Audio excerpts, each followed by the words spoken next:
Senhoras e senhores, boa tarde. Solicitamos a todos que ocupem seus lugares e coloquem seus celulares no modo silencioso. Após a palestra, faremos um intervalo de 15 minutos para um coffee break e para a inscrição dos interessados na participação do debate, que terá início logo em seguida. As fichas de inscrição para o debate estão disponíveis na mesa ao final deste salão. Canto do Hino Nacional.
Palestra Operações de Informação, Ameaças Cibernéticas e Sistemas Não Tripulados, os novos desafios nos conflitos atuais, a ser proferida pelo Contra-Almirante Fuzileiro Naval Luiz Manuel de Campos Melo, do Comando Naval de Operações Especiais, e pelo Contra-Almirante José Gentili, do Centro de Desenvolvimento Doutrinário de Guerra Naval. Os currículos dos palestrantes estão disponíveis para leitura no hall de entrada do salão. Com a palavra, o almirante de esquadra João Afonso Prado Maia de Faria, presidente do Clube Naval.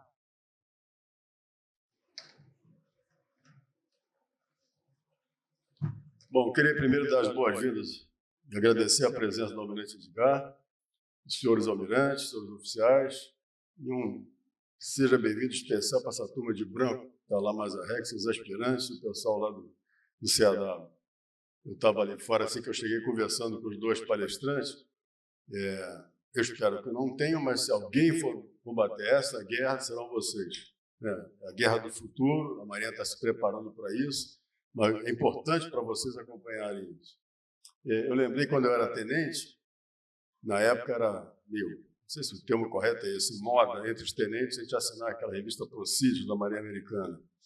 E tinha um oficial mais antigo do que eu que dizia que aquilo era um absurdo, que o Procídio tratava de coisas que não tinham nada a ver com a realidade da Marinha brasileira. Ele era parcialmente correto, a nossa Marinha sempre esteve, infelizmente, atrás da Marinha Americana em termos de desenvolvimento, tecnologia, meios, etc. Mas era importante para a gente ter conhecimento dessas coisas e até para tentar que a Marinha, em certas áreas, alcançasse isso. Então, isso aí não é passar para vocês conhecimento ou informações que são inúteis ou que são estratosféricas, são de uma Marinha dos sonhos. É importante vocês saberem disso. Eu queria agradecer aos dois almirantes, Campos Melo e Gentili, por terem se oferecido para fazer essa palestra aqui no Clube Naval.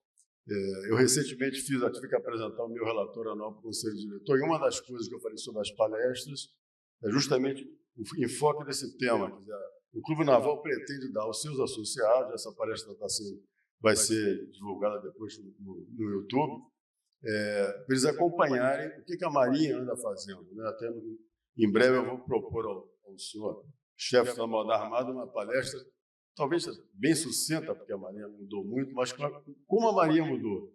Eu fui numa comemoração aí de aniversário do Estado-Maior da Armada, como ex-SEMA, né, e o SEMA fez uma palestra para nós sobre a reestruturação que ocorreu no SEMA, excelente, mas que a gente não fazia a menor ideia do que estava acontecendo. E o pessoal da reserva gosta de acompanhar as coisas da Marinha. Então, uma menção especial, que você vai me desculpar, mas o Almirante Gentili é um ex-comandante do rebocador Guilovel. Temos isso em comum nos nossos currículos, né? Mas a palavra aí para os palestrantes, e espero que vocês aproveitem. Vocês, eu estou falando para a turma lá de Ré, aproveitem, prestem atenção nessa palestra, porque esses ensinamentos serão úteis para a carreira de vocês. Tá? Por favor.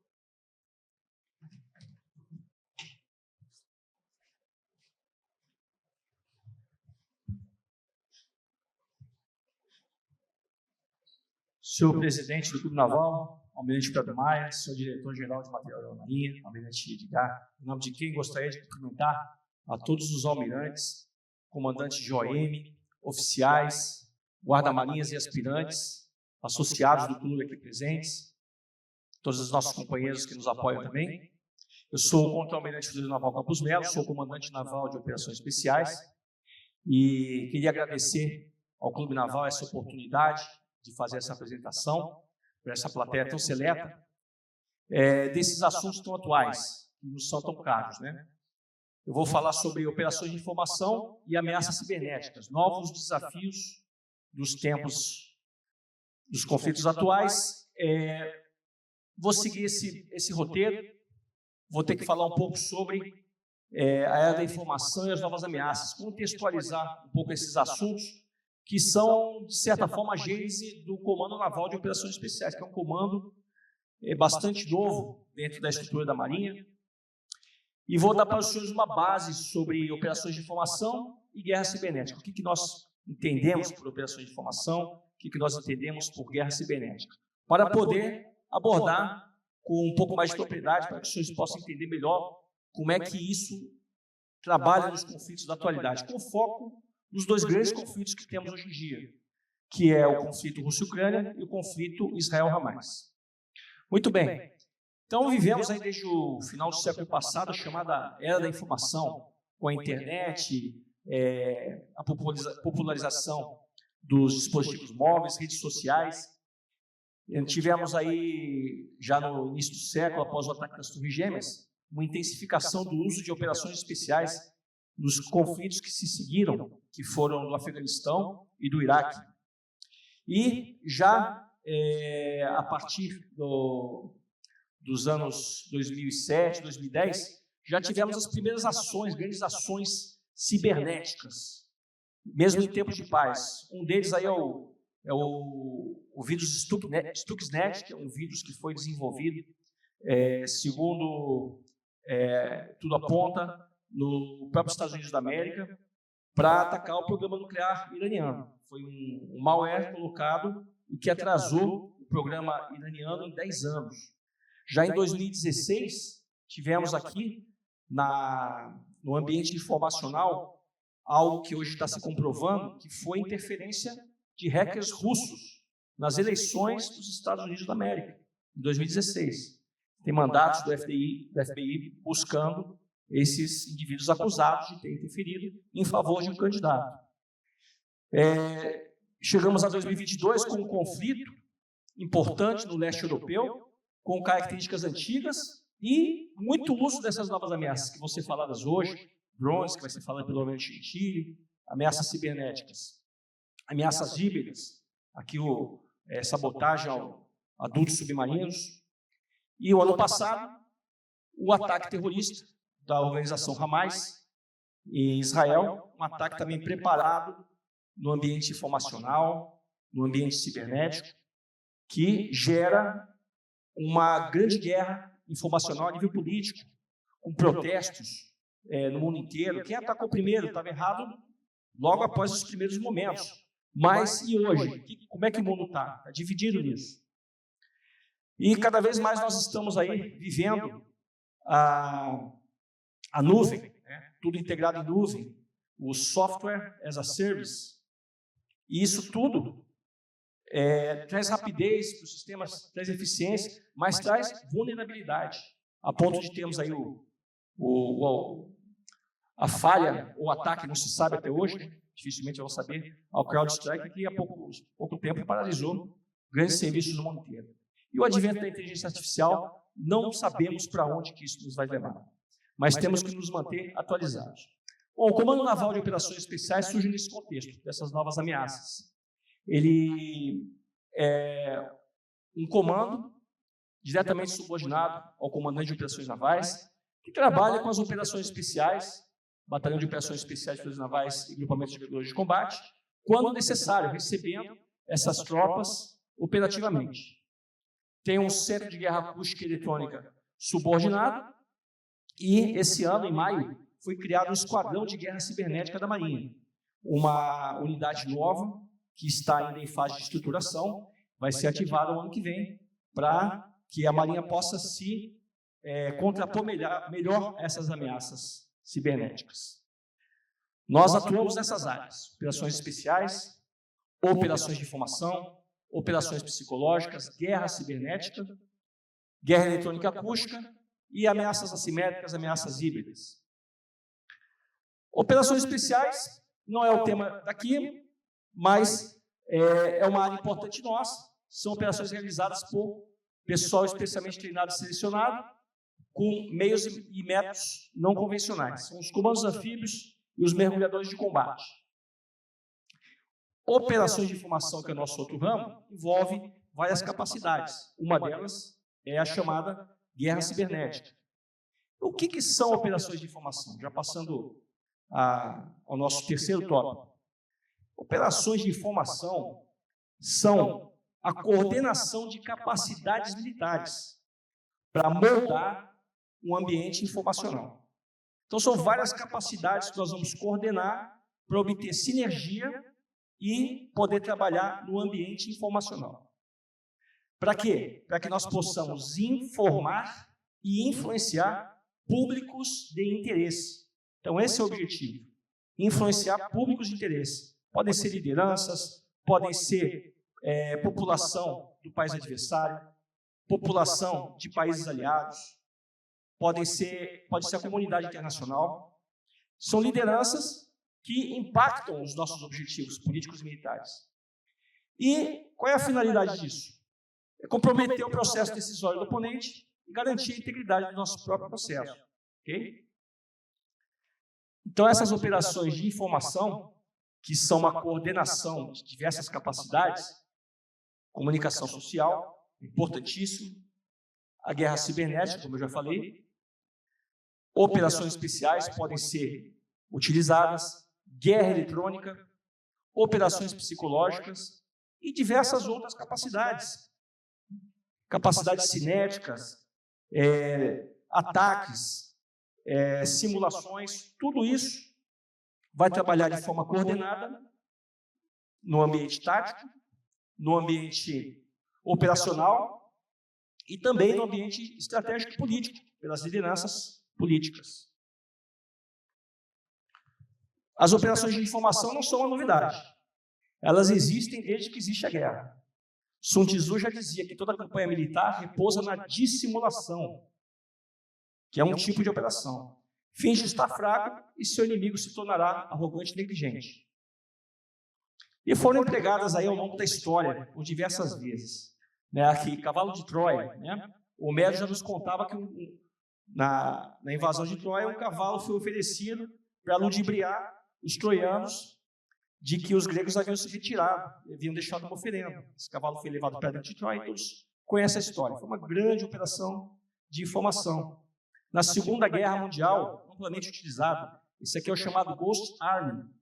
Foi um exército constituído por produtores contratados de Hollywood para, utilizando-se de elementos cênicos. Aí vemos aqui um carro de combate inflável, sendo carregado aqui por quatro militares, simularem exércitos para ludibriar os alemães. Eles tinham caixas de som, eles mandavam mensagens, trafegavam com esse equipamento e foram utilizados inúmeras vezes, mais de 30 vezes, durante o cenário da Segunda Guerra Mundial.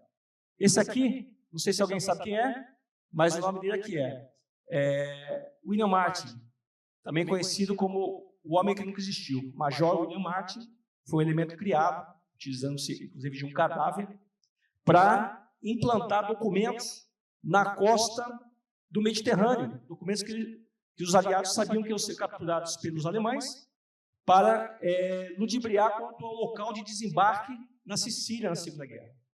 Tem até um filme aí que passou há pouco tempo, Operação Mais Smith, a Netflix, que trata disso. O Vietnã foi amplamente utilizado no nível político, principalmente. Os norte-americanos tiveram muito sucesso no nível tático, no campo de batalha, mas no nível político, a história que chegou foi outra, no próprio país deles. E assim a Marinha vê as operações de informação. Ela vê, segundo o nosso ambiente operacional, dividido em uma dimensão humana, uma dimensão física e uma dimensão informacional. A dimensão física do ambiente operacional é onde ocorrem os combates. É o campo de batalha, aqui no mar, em terra. É onde aí os senhores, mais tarde, os aspirantes, os nossos oficiais, muitos já passaram por isso, vão passar os cursos de aperfeiçoamento, estudando o terreno, estudando a ordem de batalha do inimigo, estudando as forças, o poder de combate, onde ocorrem as atrições. A dimensão humana é onde ocorrem os relacionamentos humanos. É onde nós queremos atuar com a informação. É uma dimensão importantíssima, que é onde estão os decisores, os formadores de opinião. E a dimensão informacional, que envolve o quê? A geração de ideias, a tramitação, processamento e a recepção das ideias por um receptor. Então, essa é a dimensão informacional, é a dimensão onde a informação é gerada, processada, tramitada e recebida. Então, essa dimensão informacional, que é o fruto das operações de informação, é o objetivo das operações de informação, ela tem sempre por propósito, as operações de informação querem ganhar legitimidade. Legitimidade para atuar, para facilitar suas operações. E essa legitimidade depende de duas coisas: legalidade e moralidade, que são dois valores relativos. O que é moral para a gente, talvez não seja moral para a sociedade do norte da Europa.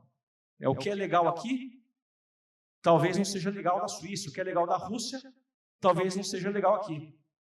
Então, vejam que essa legitimidade, que é objeto dessas operações de informação, ela depende da sociedade, do Estado que está trabalhando, do público-alvo.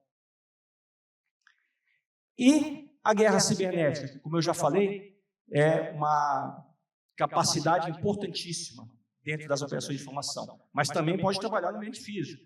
Não é só nas operações de informação que a guerra cibernética trabalha. Ela trabalha no espaço cibernético, um espaço sem limites físicos, de difícil identificação, desde que as operações sejam bem conduzidas, facilidade de acesso, o World Wide Web, a própria concepção, a arquitetura da internet, ela foi concebida para isso, para que houvesse a facilidade de acesso, alcance global e incerteza da segurança. Por mais que nós contratemos antivírus, utilizamos firewall, nos precavemos, há incerteza da segurança. É o quinto domínio do campo de batalha, chamado atualmente de quinto domínio. Temos a terra, o mar, ar, espaço sideral e o cyberspace. É um domínio transversal a todos os demais. Esse livro aqui é muito interessante para quem quiser se aprofundar, Richard Clarke. E os países, os principais atores, todos eles fortalecem, edificam e fortalecem sua capacidade cibernética.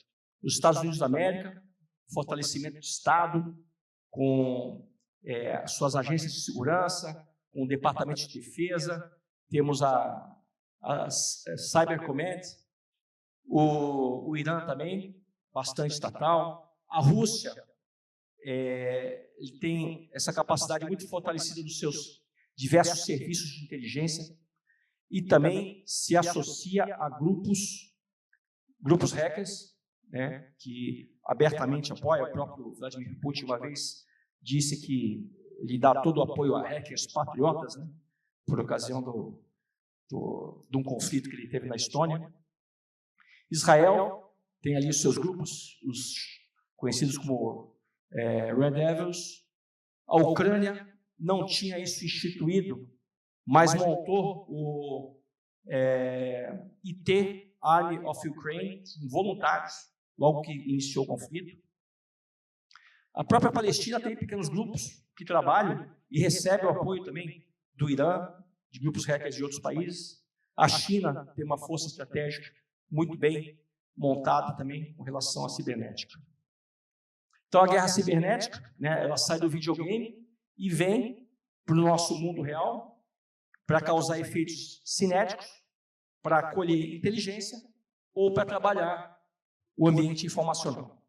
Okay? Algumas ações de guerra cibernética que os senhores já devem ter ouvido falar: exfiltração de dados, implantação de malware, ataque de negação de serviço, um ataque em força, distributed denial of service, muito empregado. Phishing, que é você conseguir captar uma pessoa e conseguir os acessos que essa pessoa tem ao sistema. Spoofing, que é a falsificação, usado muito hoje em dia no GPS, no sistema GPS. Apoio à desinformação, engenharia reversa, e a exploração de vulnerabilidades zero day, ou seja, você encontra vulnerabilidades que não existiam no sistema, passam a ser zero day. E a governança cibernética na Marinha, ela é feita, uma governança tríplice, com a DCTIM, cujo diretor tem o prestígio aqui de recebê-lo aqui, o nosso Almirante Silva Gomes, diretor de Comunicações e Tecnologia da Informação da Marinha. Eles cuidam da defesa cibernética. Eles estão todos os dias, 24 horas por dia, fazendo a defesa da nossa ensino. E a guerra é real ali permanentemente. E estamos integrados com o Condável PESP, principalmente agora com o Esquadrão, onde fazemos a guerra cibernética. Trabalhamos no âmbito tático, nas ações. E o Centro de Inteligência da Marinha, que faz a inteligência cibernética. Então é assim que a Marinha trabalha o seu sistema de defesa cibernética, uma governança tríplice, integrada. Algumas atividades do Condável PESP, de OPINFO e cibernética nas operações Ágata, que são operações na fronteira, trabalhamos muito, elaborando produtos, interagindo com a população civil. Aqui temos um outdoor na Ágata Oeste, região de Mato Grosso. Aqui temos um display no aeroporto de Boa Vista, divulgando a Operação Yanomami realizada em proteção dos povos Yanomami. Algumas outras atividades também, na segurança pública, na defesa civil, Operação Laje Guia, onde contribuímos com inteligência cibernética, elaboramos cartazes, folders, divulgando nossa campanha, orientando a população e criando um ambiente favorável para que nossas tropas possam chegar e possam operar já com corações e mentes conquistados. Esse que é o objetivo. Exercícios, adestramentos singulares, conjuntos, combinados. Nossos oficiais vão para fora, fazem Locked Shields, esse aqui na Estônia em 2023, Panamax na Flórida em 2024. Trabalhamos com a esquadra, fazendo invasão dos sistemas e aumentando a resiliência da esquadra, adestrando o nosso pessoal. Guardião Cibernético é a maior operação conjunta entre agências da América Latina, que é conduzida pelo Condecíbia, com participação do Condável PESP, do CDCIBA do Exército, e agora também a Força Aérea criou a sua organização, que é o CDKE. Bom, mas vamos passar, então, agora, tendo feito essa introdução, esse embasamento, vamos falar, então, sobre os conflitos atuais, né? O conflito Rússia-Ucrânia e Israel-Hamas. Começando aqui pelo conflito Rússia-Ucrânia, que teve início há pouco mais de 2 anos, 24 de fevereiro de 2022, quando a Rússia invadiu a Ucrânia. E foi um prosseguimento da guerra de 2014, quando ela anexou a Crimeia. Tivemos aí, em abril de 2024, uma contabilidade estimada de mais de 50 mil russos mortos, mais de 30 mil ucranianos, mais de 600 mil baixas em combate. Então, um conflito de grandes proporções no leste europeu, que ocorre no campo cinético, na dimensão física e na dimensão informacional. Olha aqui, o que o Putin falou? Não disse que entrou em guerra, disse que decidiu conduzir uma operação militar especial. E qual foi a narrativa dele no campo informacional? Para proteger russos étnicos contra nazistas na Ucrânia. Então, montou toda a narrativa dele em torno disso, inicialmente. Existia lá o Regimento Azov, né?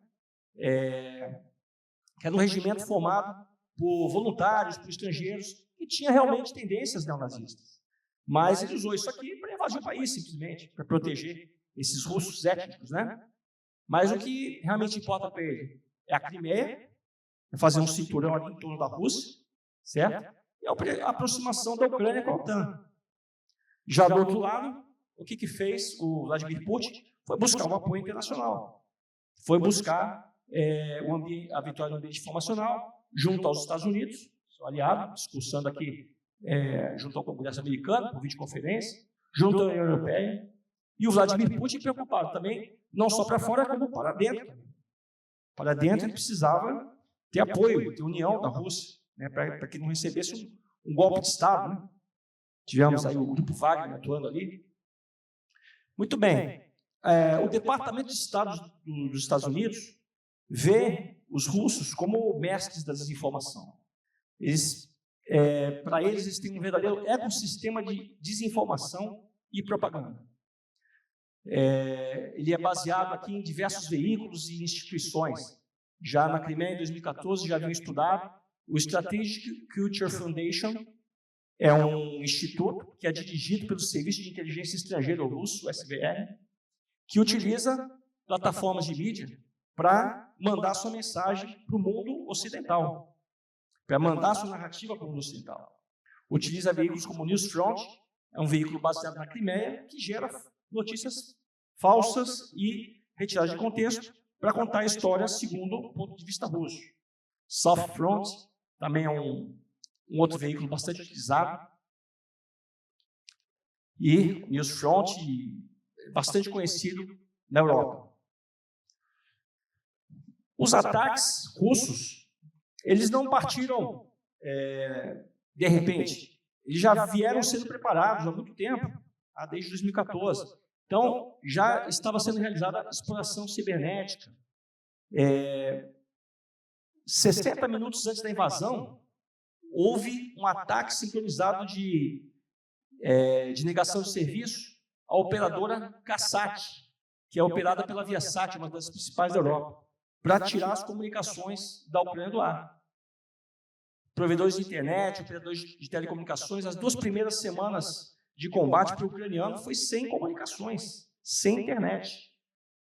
Né? Só quando é que isso mudou? Mudou quando entrou aqui o senhor Elon Musk, disponibilizando o seu sistema Starlink, recentemente ativado, para uso na Ucrânia. Satélites de baixa altura que provê a internet.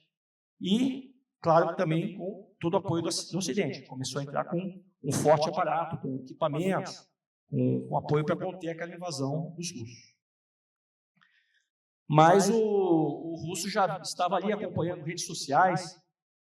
Vemos aqui, inclusive, uma das notícias dizendo que o acompanhamento dos hackers russos, do serviço russo das redes sociais, permitiu a eles identificarem posicionamentos de bases, atividades, inclusive de voluntários, né? E uma dessas bases teria recebido o ataque, base quase da fronteira com a Polônia, por causa desse posicionamento identificado por meio de redes sociais. A Ucrânia, como eu falei, montou o seu Information Technology Army, trazendo voluntários do mundo inteiro, chegou a ter 300 mil inscritos no Telegram. Nem todos os operadores, claro, mas uma grande quantidade de operadores, de apoiadores da comunidade cibernética. E por meio do IT Army, do seu canal de Telegram, ele dava ali os seus efeitos desejados. Aqui, por exemplo, incentivando a usar ataques de DDoS e apontando aqui a prioridade dele, né? Gazprom, Lukoil, empresas, sistemas russos. Então, trabalhou-se bastante na cibernética e no ambiente operacional, inclusive tático, né? Tático, operacional e estratégico. Veja aqui, por exemplo, acho que quem está aí atrás não deve conseguir ver muito bem, mas isso aqui é uma imagem que foi divulgada, né, no hospital atacado em Kiev, ali com crianças feridas. Na verdade, essa imagem foi retirada aqui de um ataque na Síria. Né? Então, vejo que a batalha no ambiente informacional é assim. Né? Na guerra entre o bem e o mal, a primeira vítima é a verdade, certo? Da mesma forma que a CNN divulgou, logo no início do conflito, o primeiro jornalista americano morto na Ucrânia, logo no dia 23 de fevereiro. Mas esse jornalista tinha sido morto pelos talibãs no ano anterior. Né? Foi divulgado pela CNN, depois retiraram a mensagem do ar. Aqui um produto de informação dos russos, né? Falando sobre o apoio da OTAN à Ucrânia, logo depois que a OTAN passou a dar o seu apoio. Né?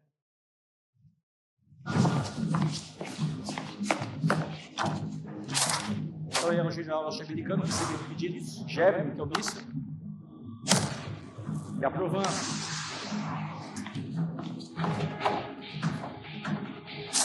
Outro pedido da Ucrânia, reduzeiros, viaturas Honestly, I assure you that Ukrainian soldiers can properly operate American tanks. Let the world see that the United States are here.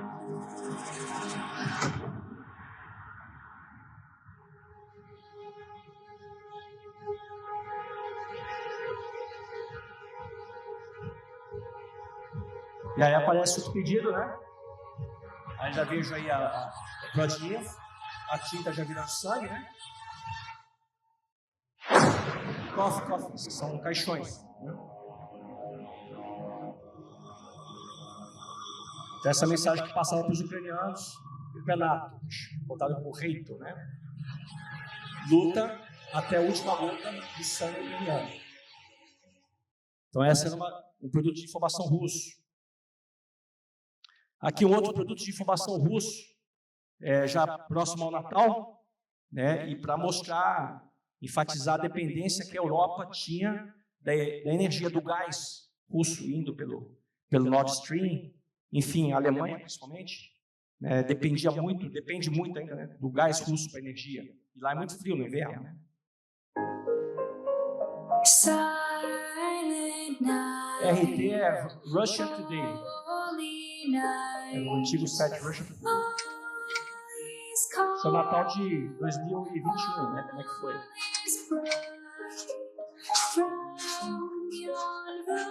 Recebeu nosso presente de Natal, né? Umas flores.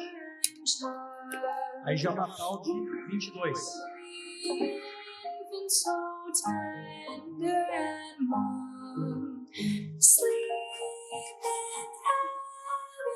Natal de 22 já botou umas flores para ajudar, porque já não tinha energia.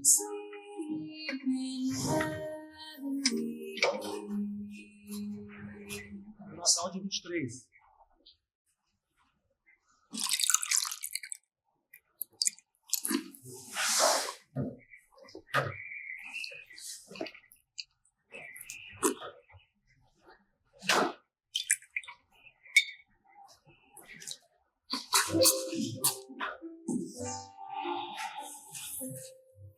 Essa é a mensagem, né?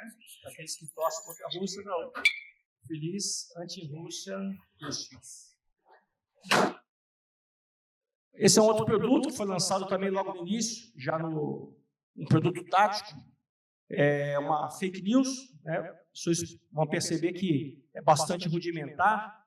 Nós podemos perceber aqui a diferença da cor da pele, o rosto aqui, o corpo não se mexe. É como se fosse o Vladimir Zelensky, logo após as primeiras semanas, dando uma mensagem. Mas esse produto foi enviado para os soldados ucranianos que estavam no fronte ali, com pouca comunicação, sem saber o que estava acontecendo, à noite, cansados.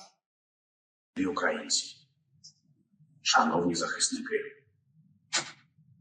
бути президентом виявилося не так вже й легко. Я змушений приймати складні рішення. Спочатку я вирішив повернути Донбас. Decidiu devolver o Donbass. Настав час глянути правді у вічі. Disse que não funcionou a sua estratégia. Стало тільки гірше. Значно гірше. Більше немає ніякого завтра. Принаймні у мене.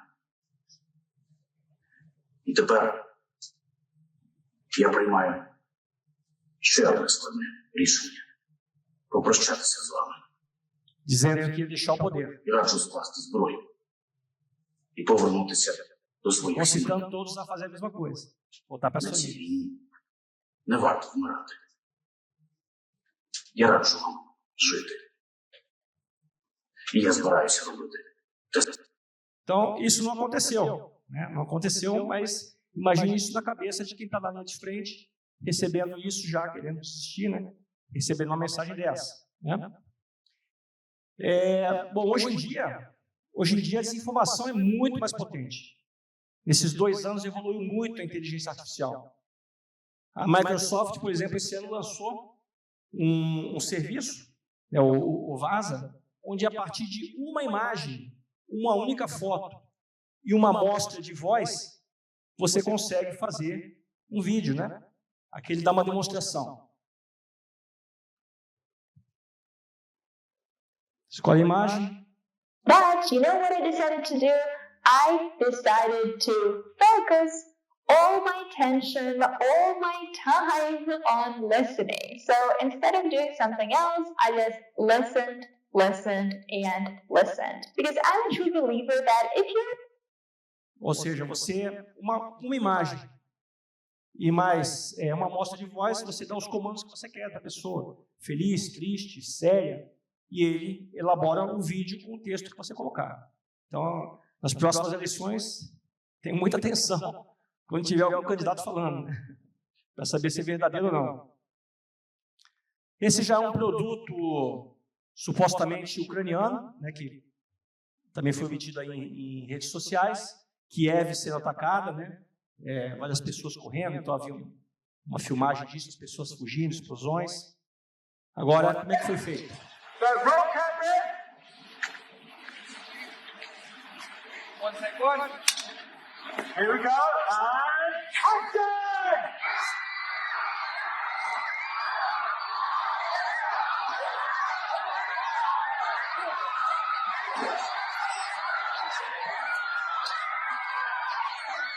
Então, os produtos são feitos, são elaborados, né?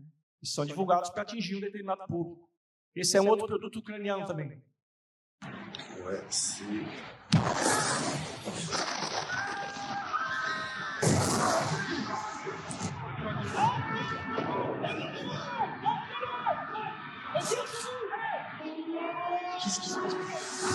Oh merde. Oh mon Dieu. Viens voir, viens voir.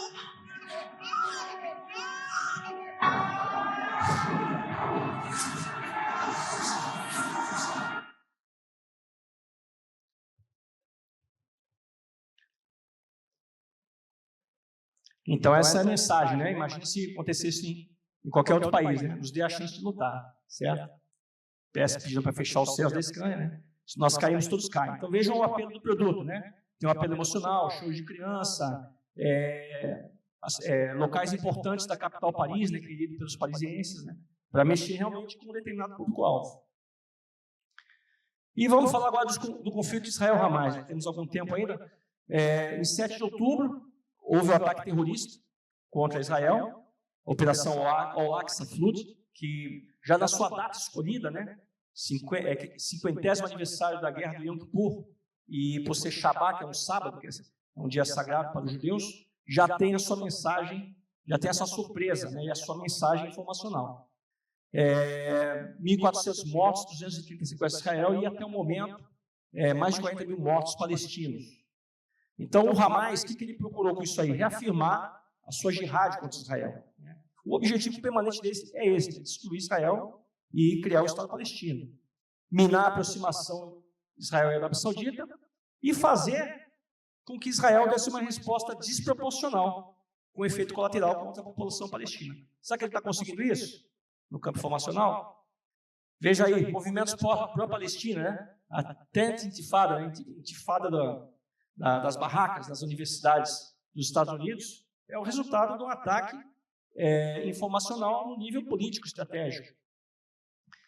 Ele se preparou muito para isso, né? Durante anos, ele veio fazendo phishing, colhendo, capturando soldados da IDF no campo virtual, usando-se de falsos perfis para que esses soldados entrassem em contato com hackers do Hamas e, com isso, obter acesso desses soldados a seus dispositivos móveis, suas câmeras, localização desses soldados, microfones.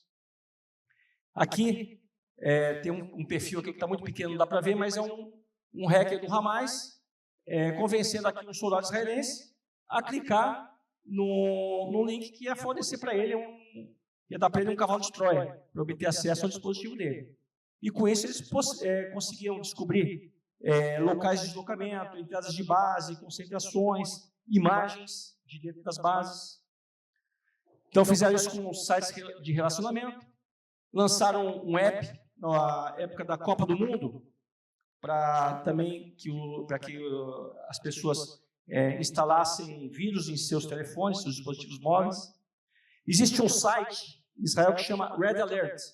É um site utilizado pelos israelenses para saber quando está tendo ataque com foguetes e aonde que vai cair.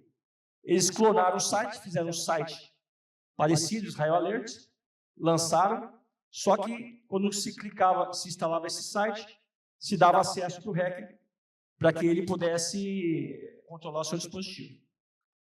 E com isso ele teve controle de câmeras, de microfones, tudo isso que foi usado para ele nos momentos iniciais, principalmente a parte de inteligência. E também passou a usar para mensagens psicológicas. Então lançava aqui, Israel está sob ataque neste momento. Na verdade não é ataque que tinha, mas ele ampliava, multiplicava o pânico causado pelo terrorismo dele, né?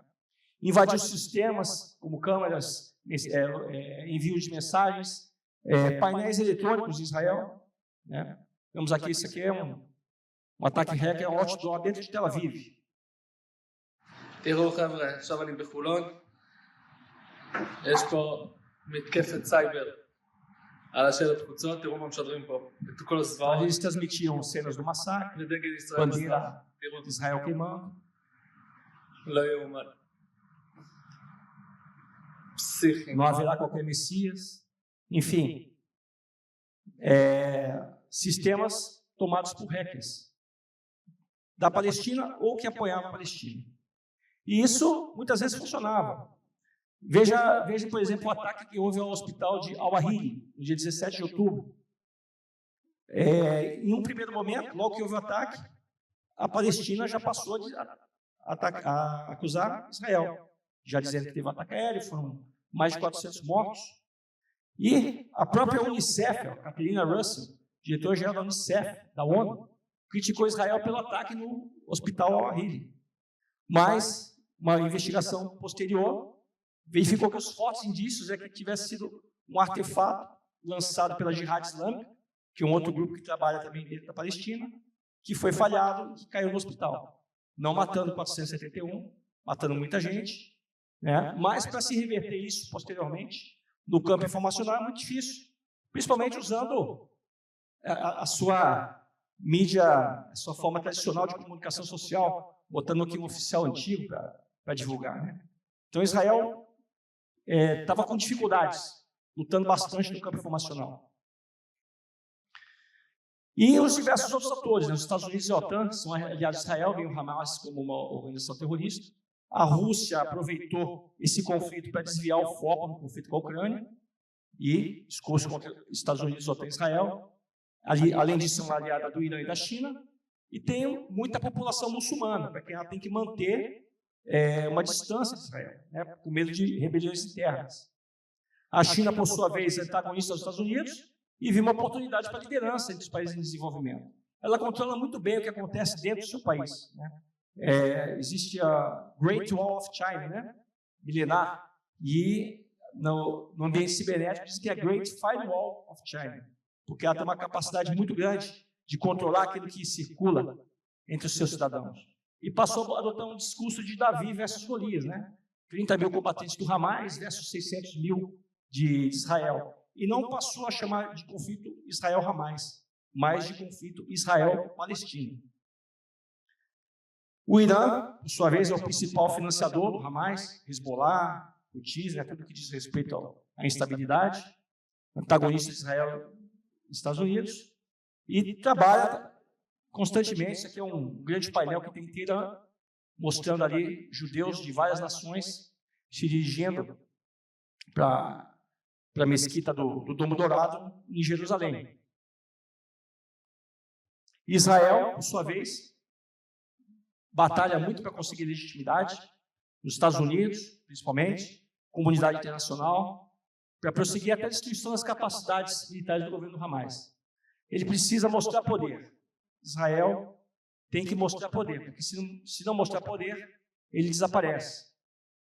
Aqui ele trouxe Elon Musk, diversas celebridades, influencers para visitar o kibbutz atacado pelo Hamas, para ver pessoalmente o local onde foram feitos os massacres. Investiu 8,5 milhões de dólares em mídia social, YouTube, Angry Birds. Montou uma equipe para realizar solicitações de manimento de publicações com conteúdo pró-terrorismo e antissemitista, Facebook, Instagram, TikTok. É uma batalha que eles não estavam sabendo trabalhar bem no início. Por outro lado, aqui, as redes sociais hoje em dia tem uma pesquisa que consta que nos Estados Unidos, por exemplo, de 50% a 60% das pessoas se alimentam de notícias unicamente através do feed de notícias da sua rede social. Ou seja, não vem uma CNN, uma Fox, não vem uma mídia aberta, não interage com a mídia oficial. Simplesmente aquilo que vem pela sua rede social, que já tem um viés, porque é trabalhado pelo algoritmo de quem é o dono daquela rede social, que quer que você permaneça mais tempo no ar. Então, aqui na Palestina, por exemplo, surgiu a Bissauda. Bissauda era uma TikToker que elaborava vídeos sobre culinária, jardinagem, e de repente, quando começou o ataque, ela começou a filmar de dentro. E é isso que a população queria, principalmente os jovens, uma visão visceral do que estava acontecendo. Foi logo para 4 milhões de seguidores. E ela é difundida na China, talvez ganhe até um prêmio aí na ONU, né? Dando a cobertura do que acontecia lá em tempo real. Já no lado de Israel, botaram uma menina de 22 anos, Masha Michelson, botaram lá um uniforme nela, não sabia, não tinha nem preparo militar, e ela foi junto dentro dos túneis para fazer a cobertura dos túneis que estavam debaixo dos hospitais, usando a população palestina como escudo, com câmeras para fazer tortura, né, para que pudesse ter um alcance melhor, né, do que os seus militares divulgando o que acontecia. Né. Então, é uma guerra de narrativas muito forte. Né. Então, passando já às considerações finais, vemos aí que é preciso sinergia.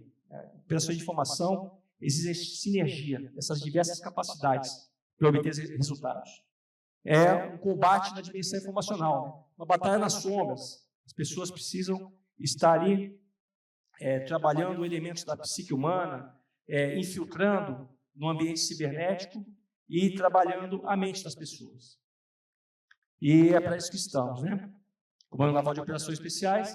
Eu queria deixar aqui o link para a nossa revista, tá bem? E agradecendo já a todos de antemão, passar a palavra aqui para o Almirante Gentili para dar prosseguimento.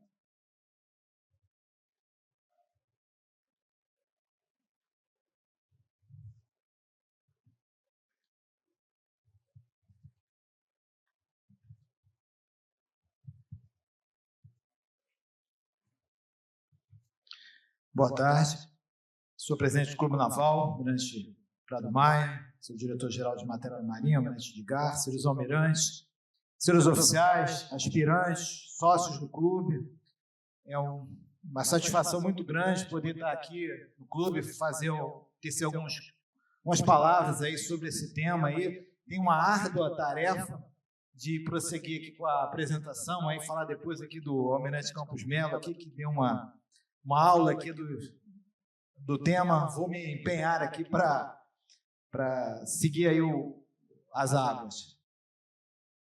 Inicialmente, eu queria tecer uma consideração rápida aqui sobre a minha OM. Eu sou diretor do Centro de Desenvolvimento Doutrinário de Guerra Naval, um OM que foi recentemente ativado. Nós temos menos de 2 anos de existência, tá? E essas são as nossas principais atribuições, né? Desenvolver uma doutrina autóctone, uma elaboração de metodologias, principalmente fazer uma gestão do conhecimento doutrinário.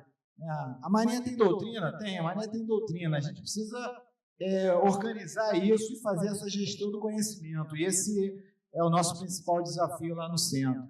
Além disso, tratar um pouco aí da questão de pesquisa e a experimentação doutrinária, que é um assunto bastante complexo, que é tentar experimentar com exercícios, com a realidade, aquilo que a gente está propondo fazer no mar. Então, esses são os desafios aqui que a gente tem ali no centro. Quis dar só esse en passant aqui, antes de iniciar propriamente a apresentação aqui sobre o tema. Bom, vamos falar então sobre os veículos não tripulados, no contexto aí dos conflitos atuais. A intenção é seguir esse sumário, uma introdução rápida.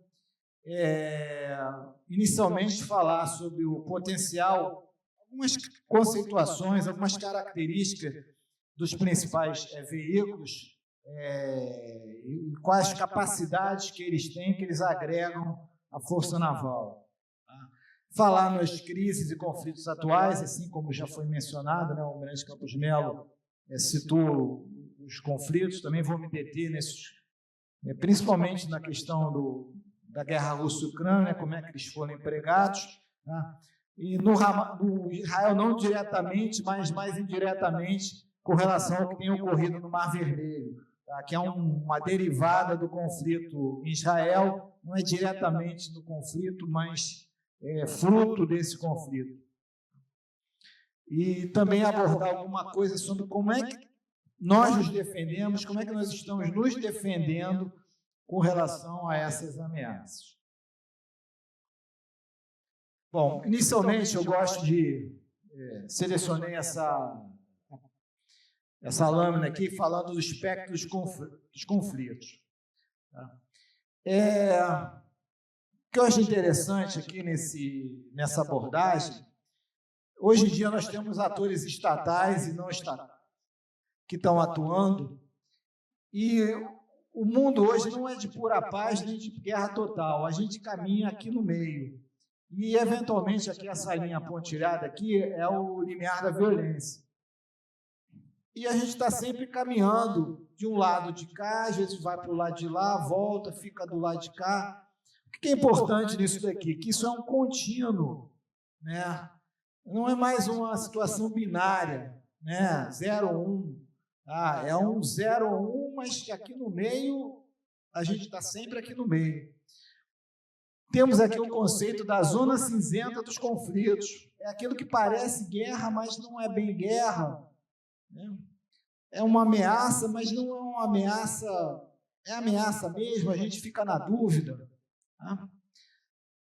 O conceito aqui da guerra híbrida já foi abordado aqui pelo almirante Campos Melo anteriormente, mas onde é que eu quero chegar com isso? Que o emprego de veículos não tripulados, tá, ele está perfeitamente encaixado nesse ambiente aqui.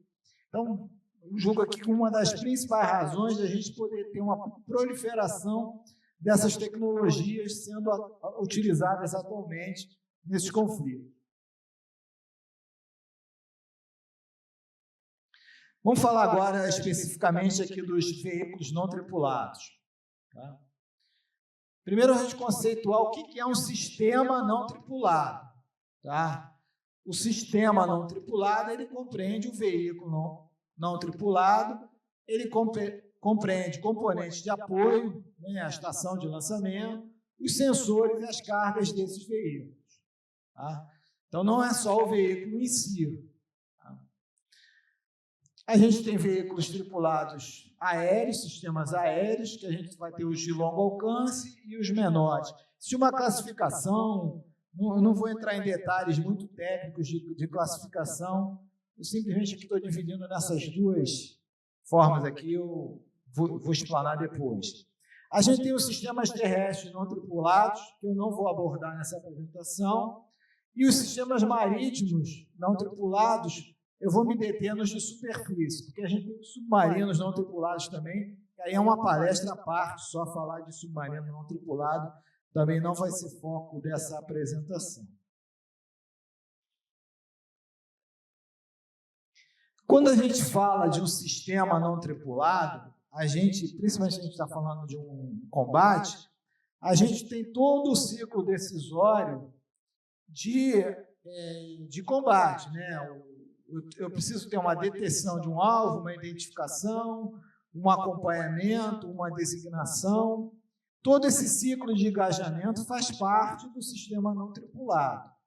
É importante que a gente tenha em mente que nem... Como eu estava voltando aqui, eu tenho o veículo e eu tenho os componentes que fazem parte do sistema.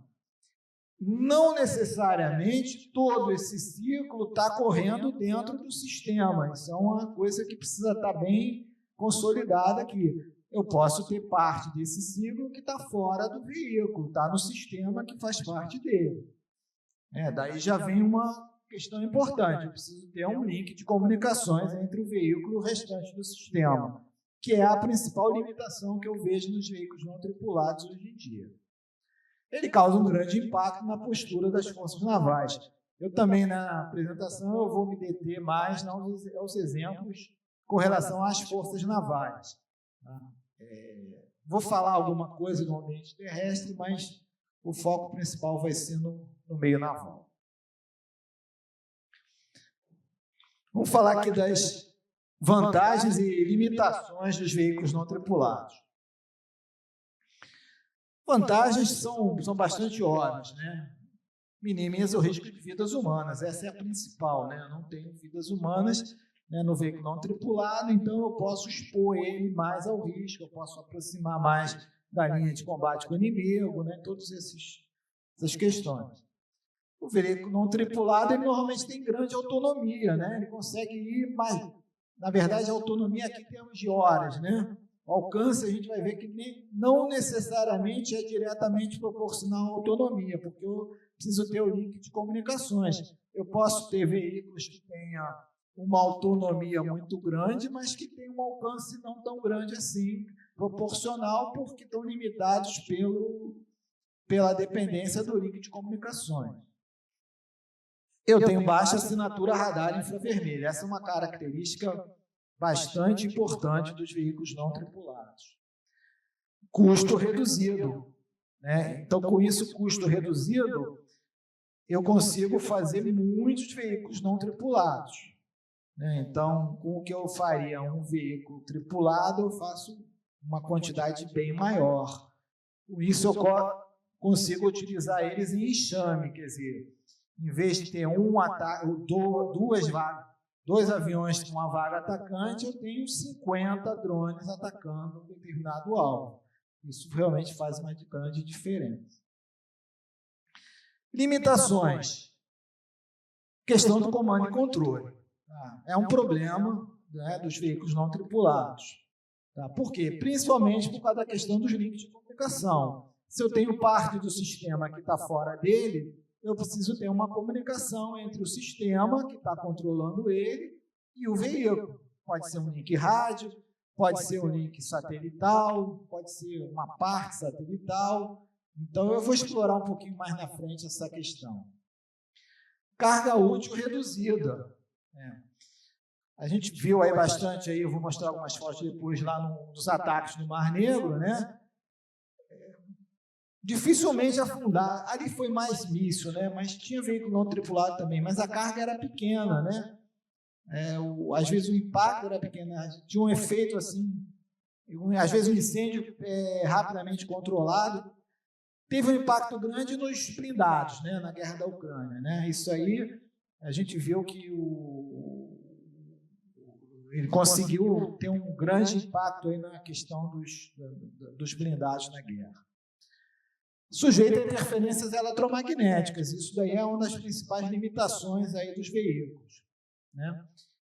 Eu tenho como jamear o sinal de controle, eu dependo de um sinal de controle, eu conseguindo jamear, eu consigo interromper a comunicação do veículo com a sua base, e isso limita ele. Limitada a consciência situacional da área. Essa também é uma limitação. Eu dou um seguinte exemplo: o piloto está voando e numa aeronave tripulada, né, ele tem aquela olhadinha para o lado, né? Olha para um lado, olha para o outro, já faz uma consciência situacional do que está acontecendo. Fazer isso no veículo não tripulado, remotamente pilotado, é bastante complicado. Tá? Então, é bem limitado. Um outro conceito também que tem do uso dos veículos não tripulados é a questão de armas combinadas. O veículo não tripulado ele é empregado junto com mísseis, junto com uma embarcação de superfície, eu consigo combinar e fazer vários ataques simultaneamente com esses veículos. Bom, começar agora a citar alguns exemplos de veículos não tripulados que estão sendo empregados, tá? E as diferentes missões e as capacidades que a gente tem com cada um desses veículos. Bom, a primeira aplicação assim dos veículos não tripulados é no IVR, tá? Inteligência, Vigilância e Reconhecimento. Essa foi a primeira, talvez ainda mais importante, não sei dizer, mas é uma bem característica deles. Então, a gente tem aqui alguns exemplos. Temos aqui o Hermes, né, que a FAB tem alguns deles. Ele tem radar de abertura sintética, ele tem sensores óticos infrared, ele tem link satelital. Então, ele é o top, vamos assim dizer, né? Tem aqui 15 metros de envergadura, né? Então, para ele não é problema. Ele pode se afastar, efetivamente ficar as 30 horas de voo e fazer uma vigilância, fazer um reconhecimento do que está dentro da área de operações. Esse aqui é o Scanico, né? O veículo não tripulado aqui da nossa Marinha. Tá? Ele tem uma autonomia aqui de 18 horas. Tá? Ele é bem menor, cerca de 2, 3 metros de comprimento, 1,70 m de comprimento, 3 metros de envergadura, sensores óticos. Ele já tem um alcance limitado. Tá? O link dele é rádio.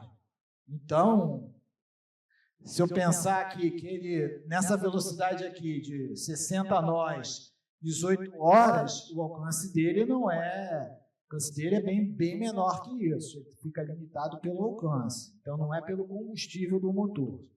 Então, essa é uma questão importante. A aplicação dele também é de VR, no cenário mais tático.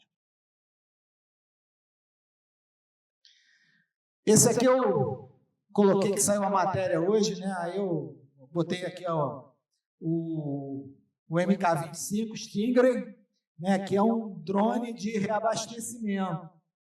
Tá? Ele é uma missão que a US Navy, tá? Ele é da US Navy, e para reabastecer aeronaves. Qual é a principal vantagem dele?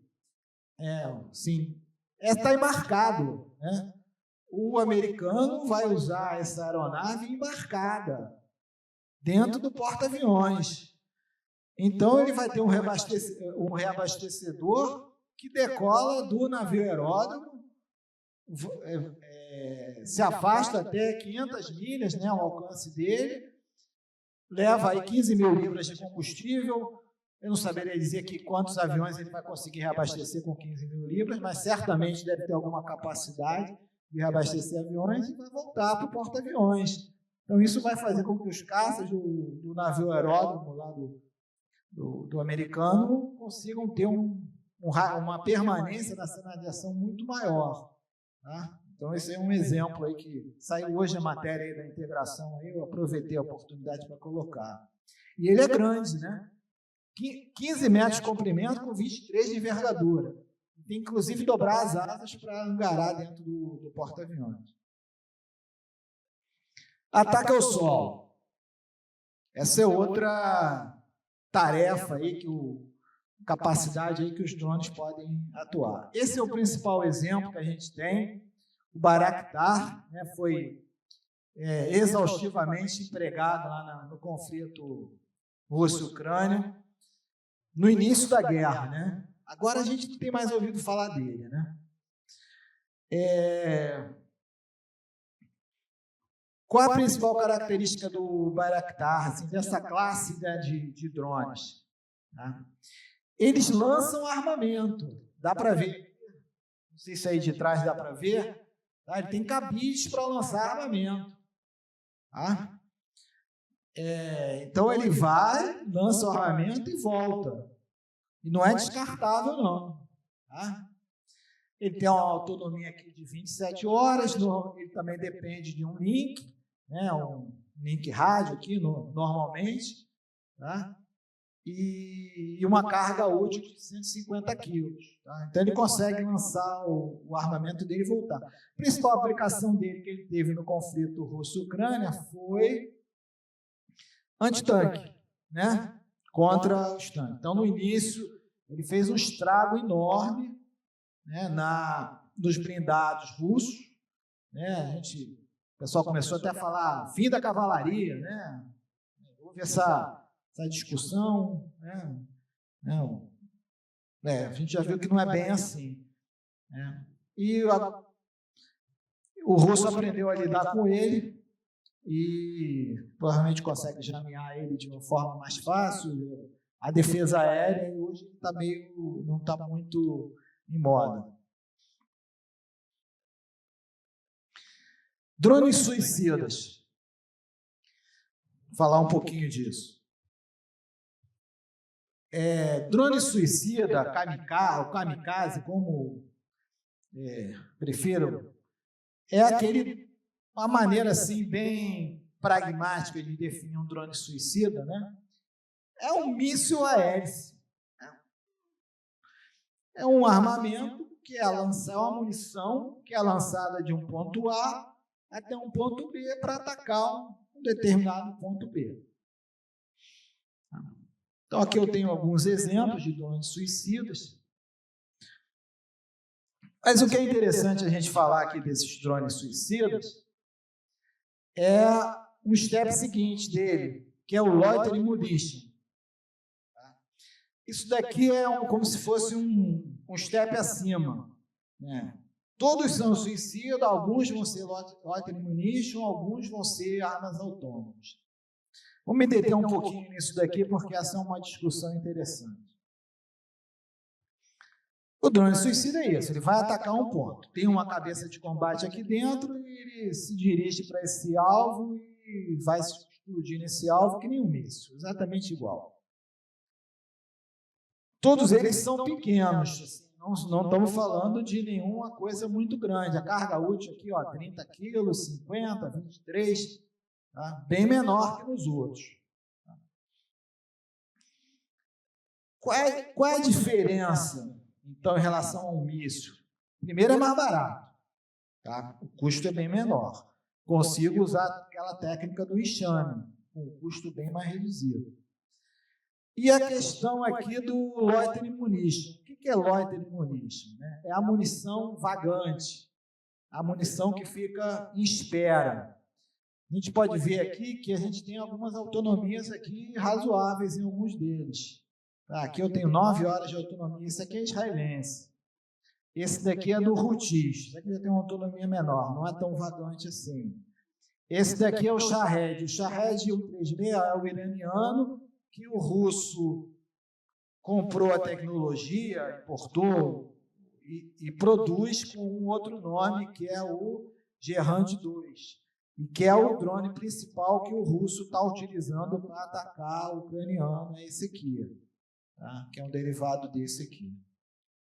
Até fez alguns melhoramentos, né? O Gerand é mais avançado, tem algumas capacidades a mais. De forma geral, eles são lançados, né? Ficam vagando de uma forma e recebem algum comando. O comando e controle deles, né, é muito limitado, né, até pelo tamanho. Esse aqui é remotamente pilotado, é o israelense.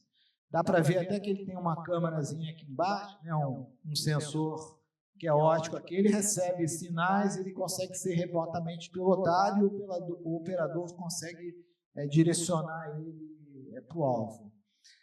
Esse aqui não é. Tá? Então, ele realmente, vamos comparar ele como um míssil Fire Forget. Tá? Ele tem um destino lá, vai cumprir uma derrota, normalmente recebe sinal GPS, ele tem link GPS, vai cumprir uma derrota e atacar um determinado alvo. Não é bem uma arma autônoma, né? O conceito de arma autônoma, se a gente for usar aí o LAWS, né? Lethal Autonomous Weapon System, né? O conceito, né, da ONU aí de arma autônoma, né? É a arma que ela é capaz de decidir qual é o alvo que ela quer atacar. Né? Nenhum deles é isso. A gente não tem visto ainda emprego real desse tipo de armamento. Existe na teoria, na concepção, no teste. No campo de batalha, isso ainda não foi visto. Tá? É a arma que ela precisaria ser Loitering Munition, né? Quer dizer, ela tem que estar vagando, né? Porque não faz sentido. Se eu lançar de A para B, eu sei onde está o B e ele vai atacar aquele alvo, não é ele que vai decidir. A arma autônoma seria um Loitering Munition, quer dizer, algo que estaria vagando, e em algum momento ela decidiria qual é o alvo que ela iria atacar, né? E aí tem toda essa controvérsia aí da questão das convenções de desarmamento, né? Se isso pode, não pode, tem várias implicações que estão nisso. Mas isso não é o pé no chão hoje, não. O presente hoje é o Fire Forget. O que tem de autônomo é simplesmente isso. Ele tem um destino, e mesmo porque ele não tem sensor, né? Para ele decidir, tem que ter sensor. Então, para porque ele vai receber alguma informação e vai decidir para onde ele vai. Não é o que a gente tem visto hoje. Esse assunto é complexo. Tá?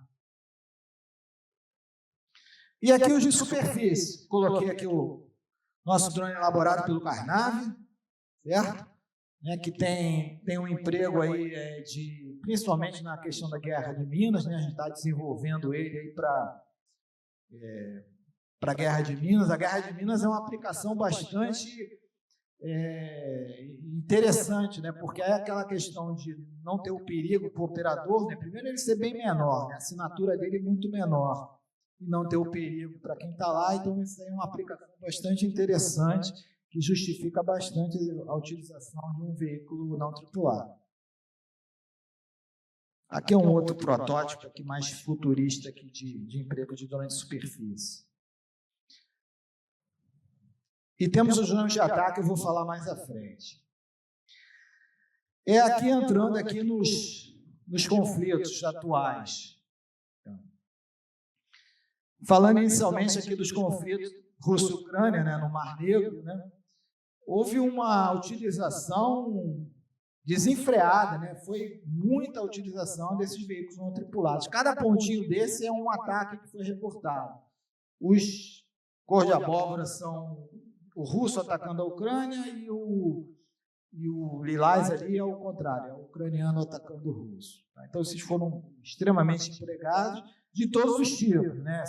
Tanto usando o Bayraktar, né, o drone que lança o armamento, como usando o drone suicida, né, dos dois lados. Tá? E os drones de superfície também, que eu vou mostrar mais à frente. Eu acabei não falando deles, eu vou mostrar mais à frente. Bom, esse aqui o que tem sido empregado, né? Essa escala aqui é uma escala de alcance, tá? Então, raio de atuação, raio de ação, vamos assim dizer, né? Então a gente vê, esse aqui é o Bayraktar, né? O alcance dele é limitado. Esse aqui são os drones suicidas. Esse aqui é o Shahed 136, né? A versão russa dele, né? Que é o que tem maior alcance. Esse aqui é o Beaver. O Beaver é um desenvolvimento do ucraniano que ele fez, e ele tem sido bastante empregado nesses ataques. Essa semana mesmo teve aí, né? Anteontem, né? Um ataque a Moscou, né? E muito tem sido utilizado é esse drone aqui. Ele é um drone suicida, vai programado para chegar a algum lugar. A maioria desses ataques eles têm sido interceptados pela defesa aérea do russo, né? Então, o objetivo principal, né, a pessoa fala, tocar a sirene, né? O ucraniano quer com isso, né? Ele quer que toque a sirene lá em Moscou, né? Então, o que tocou a sirene já atingiu o propósito, né? E esse aqui é o contrário, é o russo atacando o ucraniano com esse drone. Então, a questão principal é essa, né? Ele não é uma coisa que vai ter uma precisão muito grande, mas utilizando num ambiente saturado, consegue atingir um objetivo bastante razoável e complicar bastante os planejadores aí na utilização da guerra.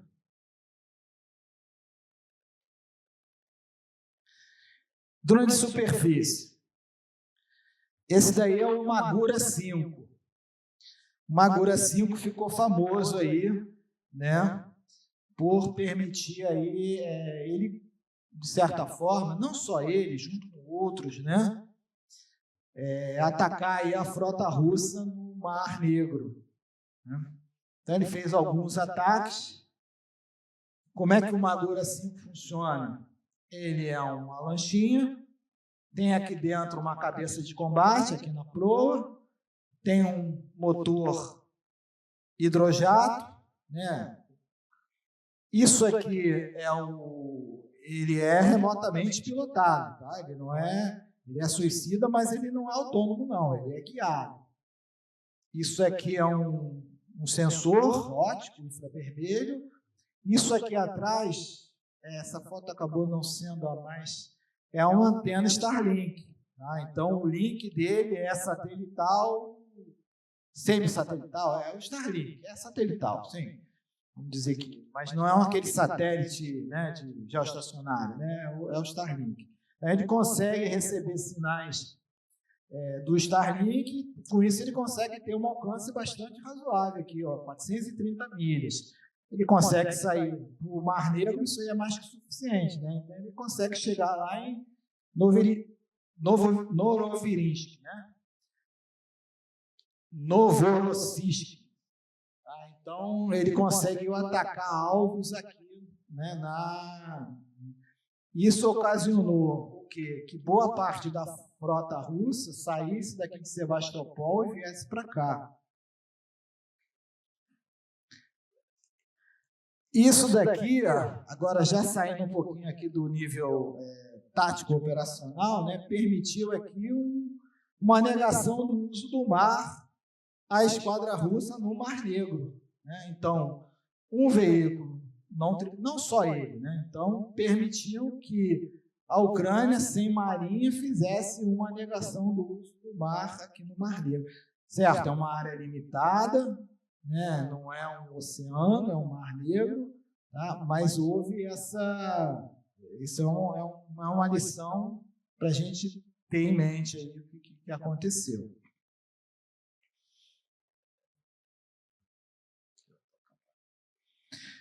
Bom, falar agora aqui do Mar Vermelho, tá? Fruto aí do conflito Israel-Hamas, houve aí os Houthis começaram a atacar o tráfego mercante no Mar Negro, no Mar Vermelho, né? Mar de Azov, Estreito Bab el-Mandeb.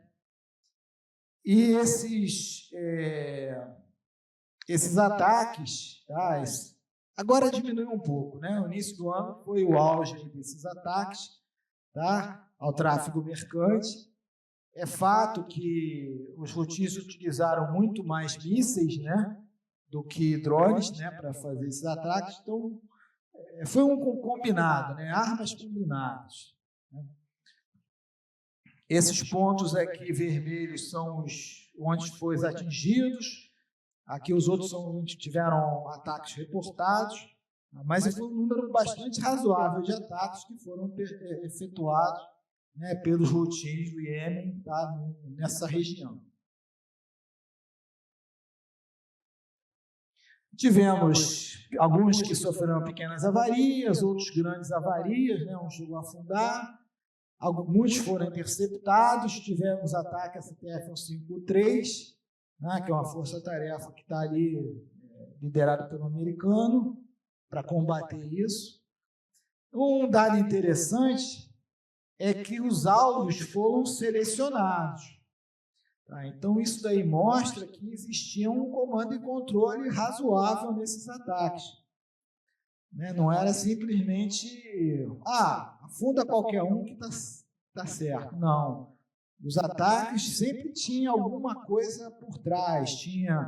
Não, eu vou atacar esse navio porque o proprietário dele é israelense. Né? Então, esses ataques eles tinham ligação forte com a questão lá do Hamas, né? Ou não, esse navio estava transportando armamento que ia suprir alguma coisa que serviria a um objetivo israelense. Então era uma coisa selecionada, não era simplesmente afunda qualquer um que está passando ali, né?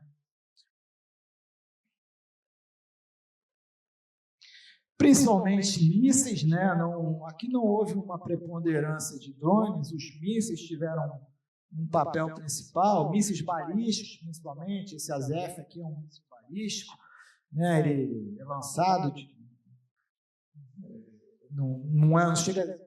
tem mísseis de cruzeiro também que foram utilizados, né? O Quds, né? Se não me engano, né? Esse daí é balístico, e os drones também, esse aqui é um drone que era utilizado aqui no Mar Negro.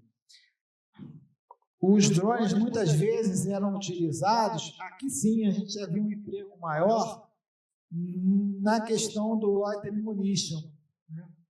Então, muitas vezes tinha enxame de drones que estavam sobrevoando ali a área, né?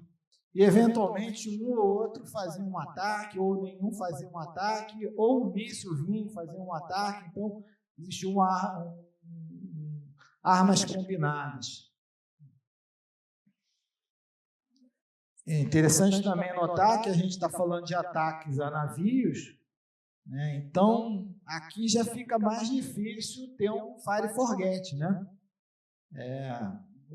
Teria que ter o drone, né? O míssil não, o míssil tem isso. Mas o drone, se ele não tiver um sistema de guiagem ativo, ele não vai conseguir atingir o navio nunca, né?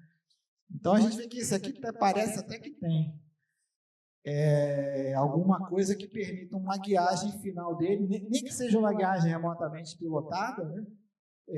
Para fazer um ataque no meio naval, né?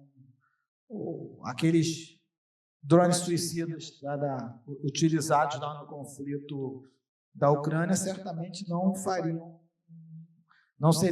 é outra capacidade que é necessária para isso, para fazer um ataque às forças navais. Considerações disso uma ameaça não estatal sem força naval conseguiu causar impacto na boa ordem no mar. Isso é uma questão para a gente pensar. Afetou o tráfego no canal de Suez, houve uma redução, houve um impacto de preços de frete, seguros.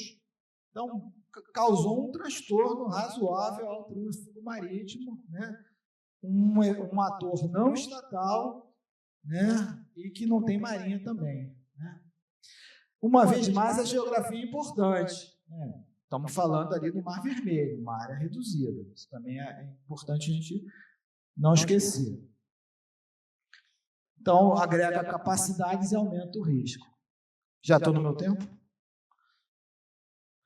Defesa contra avanço. Então, caminhando aqui para o final. Qual é a maneira mais efetiva aqui da defesa contra avanço? É a guerra eletrônica.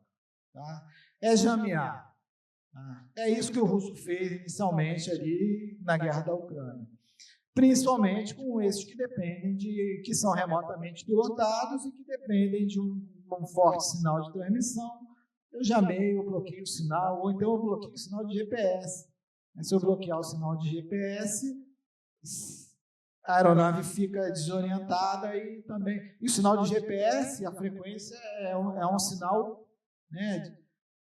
A primeira coisa que o russo fez foi no Shahed, foi exatamente mudar o GPS para o sistema que era o sistema dele. Essa foi uma inovação que o russo fez ao trazer o drone Lenin para ele. Questão de despistamento também, rastreamento de sinais, eu consigo ver onde é que está o lançador e ir em direção a ele. A CTF 153, o que ela está fazendo contra os routinos? Tá? Tem feito um grande número de engajamentos, tá? Tem utilizado aeronaves, né? A gente não sabe exatamente como que tem utilizado aeronaves, a princípio com mísseis, com canhões, F-16 baseado em terra e F-18 embarcado.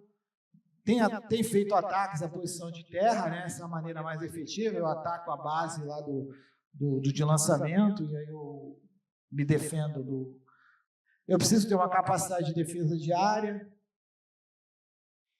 Esse aqui é uma tipo 45. O que a tipo 45 tem para se contrapor contra uma ameaça dessa?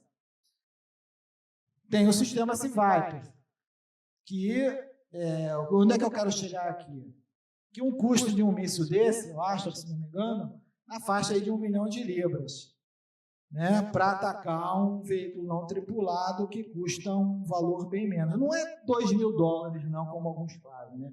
Esses veículos têm um custo aí de algumas dezenas de milhares de dólares, às vezes chega até centenas, às vezes, dependendo da complexidade. Não é uma coisa assim, às vezes o pessoal exagera. Mas o custo de um míssil desse é muito superior. E houveram casos de navios que tiveram que utilizar o last resource, né, que é o phalanx seria, né? O armamento, houve um caso aí que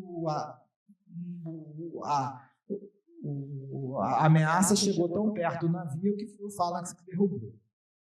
Aqui um filmezinho aqui de um ataque, aí não é de navio mercante, é de um drone de superfície se aproximando de um navio mercante. Ele foi...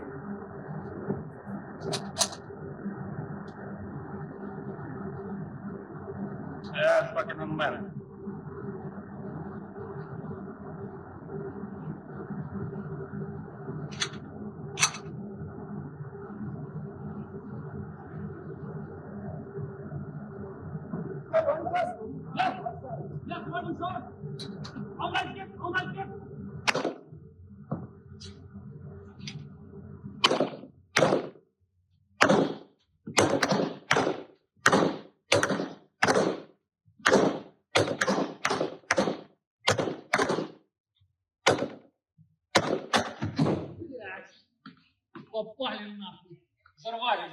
Muito possivelmente algum tiro desse não atingiu a carga, né? Você pega no tanque de combustível, né, para conseguir. Então não é fácil derrubar. A distância ali é muito próxima. Então, ele ainda continua lá, né? Quer dizer, ele não foi embora. Ele simplesmente teve uma explosão, muito possivelmente, do tanque de combustível. É isso. Então, as considerações finais aqui, né? Essa é uma indagação aqui, né? Os veículos não tripulados é uma evolução ou uma revolução no ambiente operacional marítimo? Não tenho resposta, não. É só uma reflexão, né? O fato é, eles foram usados como nunca foram antes, quantidade e protagonismo. Uma aceleração do ciclo de engajamento, a arma do mais fraco, né? A gente vai voltar à arma do mais fraco, de Enecore, grande impacto tático. E por último aqui, mas a guerra em mosaicos, né? Sistemas autônomos, aí eu vou voltar lá naqueles sistemas que definem os seus alvos, inteligência artificial. São só insights aqui para o futuro, isso ainda não... Guerra centrada em redes, são só... temas aqui para a reflexão do futuro, mas não é o conteúdo que a gente tem hoje em dia. Era isso, então, que eu tinha para apresentar. Muito obrigado.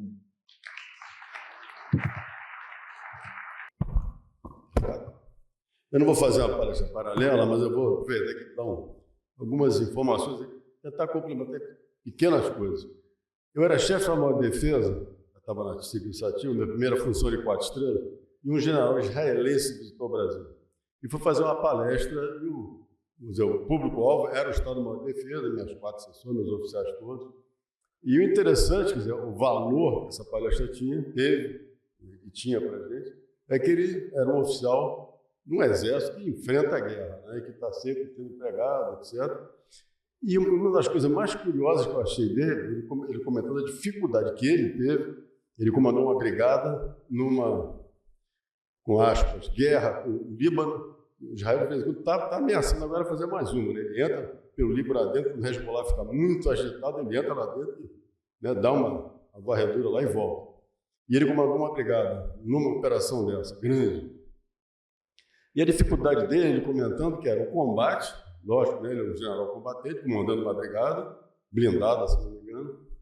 E ele tinha mais 2 tarefas que ele falou, que ele tinha que fazer ao mesmo tempo. Era informacional, ele tinha que lidar com isso, e isso é de 92, hein? Quer dizer, isso foi 2010, quando ele foi lá fazer a palestra, mas isso agora, essa garotada aí, isso era de dinossauro, né? Mas imagina hoje a importância disso, né, da parte informacional. E outro detalhe interessante, que não é tema da palestra hoje, é assuntos civis, porque ele passando por dentro de Israel, entrando por dentro do Líbano, ele tinha que lidar com a sociedade civil, a autoridade, prefeito, né, que reclamava, e ele tinha que ser essas 3 coisas ao mesmo tempo. Então, isso é um dado interessante que eu lembrei dessa minha experiência com esse general da palestra que ele fez. Uma outra informação interessante, eu era comandante de operações navais, e nós foi o primeiro exercício que foi feito entre o Comando de Operações Navais e DCTIM. né, o Comando de Operações Naval, a DCTIM, apesar de hoje está na defesa cibernética, ela, na época ela tinha mais know-how do que a gente, do COM, e ela então resolveu atacar uma força-tarefa minha, setor operativo, no mar. Ela entrou nos navios, isso é 2011. Eles também, né, jogavam bola de gude aí. 2011, eles entraram nos meus navios, pegaram documento sigiloso, senhas do tipo 1, 2, 3, 4, né, Marinha do Brasil, essas coisas. Até eu fiz uma palestra para o Almirantado, alertando com relação a essa fragilidade que a gente tinha já naquela época, né, com os poucos recursos, a DCT fez a festa em cima do setor operativo, quer dizer, então não pense que isso é só palestra, vamos dizer, teórica, né? Isso na prática está acontecendo. Um dado interessante, que isso é para motivar a garotada, tem um filme que na época de vocês, da minha época, aquele Vingador do Futuro, Schwarzenegger, ele vem do futuro, etc.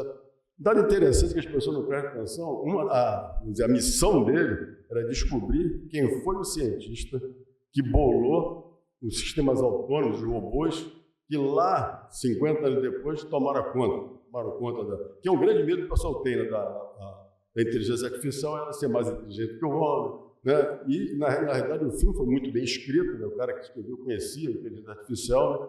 E esse é o grande perigo dos dias de hoje, né? Na inteligência artificial, vocês têm que ser muito mais preparados do que nós fomos, né? Eu entrei para uma marinha analógica, participei da transição para uma marinha digital e vocês estão muito mais ainda.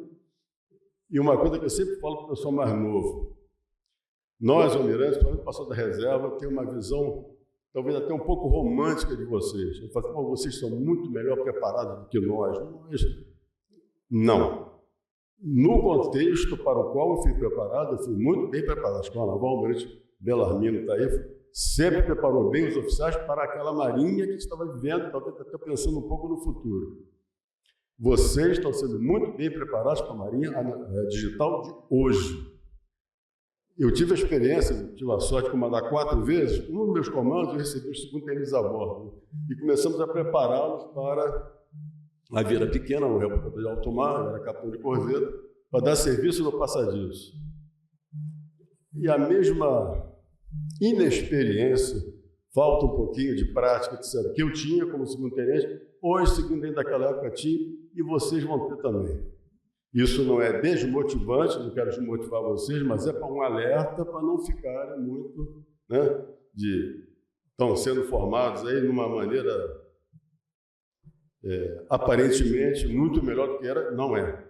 Agora, a Marinha realmente, aqui o Clube Naval, nós temos muito contato com a Escola Naval, a gente faz uma palestra para motivar vocês para serem sócios do clube, e numa conversa com o Almirante Batista, que é assessor do Almirante Belarmino, ele está falando dessa dificuldade que a Escola Naval tem de ter né, instrutores e professores à altura de vocês, à altura da tecnologia, da sofisticação da Marinha de hoje, para prepará-los para a Marinha de hoje.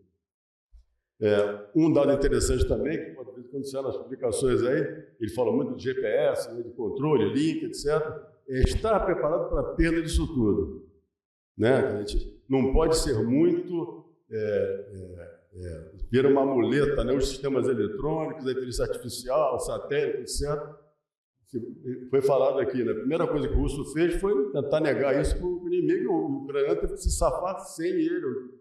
Aí partiu para o Starlink, tudo bem, partiu para outras alternativas, mas uma notícia que eu acho que é verdadeira, o Almirante Belarmino talvez saiba disso, que a Anápolis voltou a dar navegação astronômica. Não estou dizendo que isso é melhor, é importante, é coisa... Não, vocês têm que ter essa ferramenta no bolso, num caso de um problema desse de negação do uso dessa parte. Eu estou me enrolando aqui com o meu celular. Deus do céu.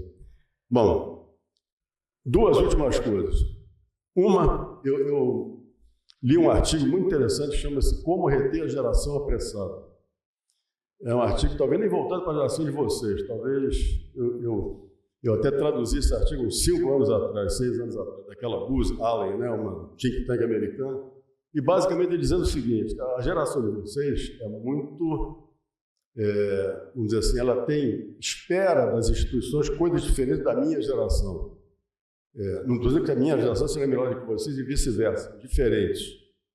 E, curiosamente, uma das coisas que estava nesse artigo era a necessidade que a geração de vocês sente, ao servir numa OM, de participar das coisas da OM. É natural um segundo tenente chegar no navio e ficar meio achando, né, que vive dando ordem para ele, manda cumprir coisas que não são muito importantes, etc. Não é o caso. E os comandantes têm que ter essa visão. É importante que eles, quando vocês comandarem, tenham essa visão de trazer os tenentes para participar. Não é... Eu falava isso com os meus navios que eu comandei. Isso não é um comando participativo do tipo, vamos abrir fogo ou não? Quem é a favor? Negativo. Eu, como comandante, eu esperava que quando eu desse a ordem, fosse cumprida na marca, no ar, como treinado. Mas, se você puder trazer os tenentes para participarem, os seus oficiais, da atividade, das decisões do navio, melhor. Quando eu era comandante-chefe da esquadra, a Marinha fez um levantamento de satisfação profissional e escolheram a esquadra, porque a esquadra é muita gente, é uma faixa grande de tenente, a Marinha Guerra, etc. E foi feito isso. Curiosamente, quando eles levantaram os principais desestímulos da carreira, a parte salarial não era a primeira. Eu, ignorantemente, achava que era isso. A gente nunca ganhou bem, meu pai era oficial de marinha, meu avô era oficial de marinha. O oficial de marinha nunca ganhou grandes coisas. O nosso objetivo sempre foi um teto, né, uma casa, formar a família, dar saúde, o amparo, ninguém vai ficar rico. Mas, gente, nosso salário nunca foi grandes coisas. Então, eu achava que era isso. Era o quarto motivo. Primeiro motivo, que eu achei curioso. Ficar a bordo depois da hora, sem necessidade. Eu até, como começo, passei com meus comandantes, presta atenção nisso, quer dizer, isso mexe muito mais com vocês, tenentes, do que com, né, os comandantes imediatos, chefe de departamento, tem que ter essa visão, né, todos são importantes no navio. E, penúltimo, a minha coordenadora ali falou de um intervalo de 8 minutos. Eu mexi com ela, que não é nem 5, nem 8 minutos. Eu comandava a fragata e eu fiz uma operação para Vitória, e a esquadra, pela primeira vez, fez isso. Os horários de suspender eram assim, 11h32, 11h47, né? Aí a tenentada deita e rola, né? O almirante. Na realidade é o seguinte, só mostra, ele queria, olha ele, o comandante, que não era eu, não era o comandante, não. Ele queria até que testar a nossa capacidade de fazer as coisas exatas. Uma das nossas, vamos dizer, atividades ou qualidades é a precisão. Está falando aqui dos mísseis, né? É precisão, fazer a coisa bem feita, rápida e no ponto. Então ele queria treinar isso. Eu passei por uma, não vergonha, mas prático a bordo, navio pronto, amarração singela e o prático, o que está acontecendo? Só não quer suspender? Eu falei, não, faltam 2 minutos. E eu suspendi exatamente na hora que foi determinada pelo comandante, a maneira de até treinar a disciplina. Por último, é até bom que o meu diretor cultural está escutando ali. Próxima palestra que tiver aqui, isso estou de novo falando para o professor de branco. Eu vou fazer tem que ter um outro lugar com biscoito e... Isso aqui é hora de rancho, eles estão morrendo de fome, a gente não, a gente é velho. Aí eles fazem cerimônia, porque são muito bem, né, ensinados, treinados pelo menos pela Armino, fazem cerimônia, os grandes estão ali. 8 minutos, não come nada e fica com raiva de mim, né? Então, a próxima vez eu vou cuidar do rancho de você. Queria agradecer aos dois, ao Campos Melo Gentili pelas palestras, muito obrigado. Só um detalhe aqui, culpa minha. Quando o Campos Melo terminou a palestra dele, o almirante Edgar queria puxar as palmas. Falei, não, vamos deixar para o final, mas as palmas ao final foram para os dois. 2 palestras muito boas, muito informativas. E eu queria passar a mão dos dois, o certificado aí de agradecimento do clube pelas palestras, e vou passar também, vou fazer uma propagandazinha, eu estou segurando, vocês me desculpem. O clube fez um livro de ouro, e a explicação é o seguinte, esse livro, o almirante Otto Fúria, ele trabalhou na Comissão da Marinha dos 200 anos da Independência. Na pesquisa do livro, ele descobriu que, nos 100 anos, a iniciativa privada fez um livro de ouro, em que ela coletou todos os artigos que saíram na mídia sobre os 100 anos da Independência, 1922. Então, ele ficou com essa ideia na cabeça, e o Clube Naval, o almirante Palmer, meu antecessor, fez uma série de artigos cobrindo uma faixa desde a atuação da Marinha, a independência, a Força Aérea, o Exército Brasileiro, a Ciência e Tecnologia, a DHN, alguns setores específicos da Marinha, os fuzileiros navais, intendentes. E interessantemente, nesse livro tem artigos de almirantes, comandantes, tenentes, aspirantes, guarda-marinhas, oficiais do Exército Brasileiro, da Força Aérea, da Academia, diplomatas. Então, é muito interessante. Ele fez essa coletânea e é um livro que eu vou passar um exemplar para cada um aí. E vou pedir mais uma vez uma salva de palmas pela palestra do dia.